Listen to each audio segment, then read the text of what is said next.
You seem all over the place today. Are you okay? Miss Emerald? Amy asked. What?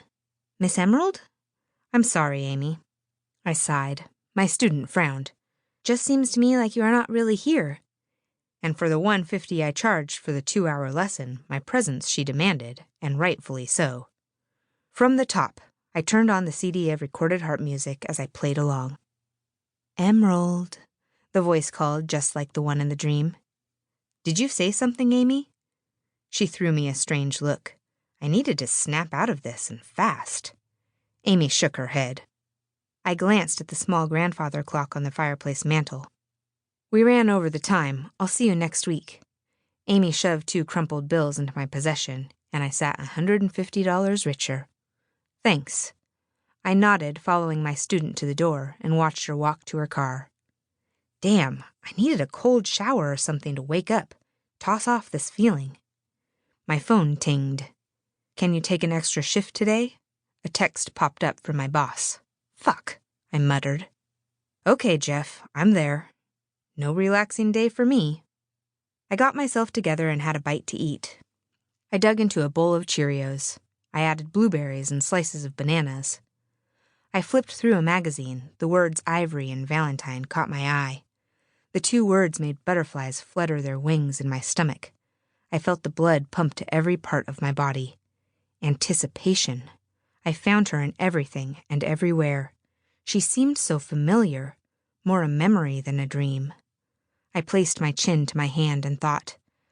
I needed the information to come to me, and I needed it now. The sooner, the better.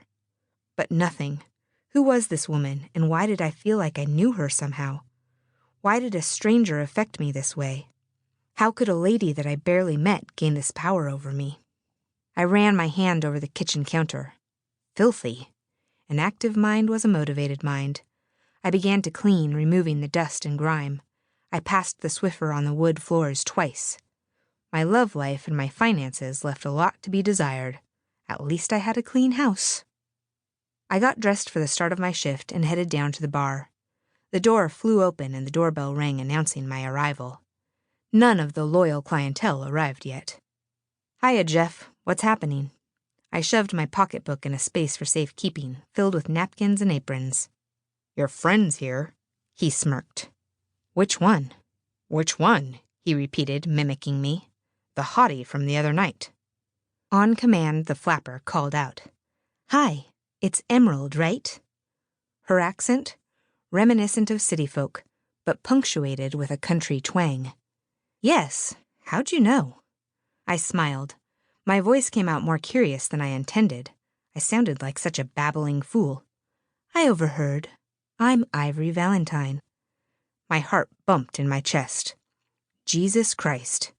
She wore the same dress just like the dream. Had to be a mere coincidence. Hi, Ivory.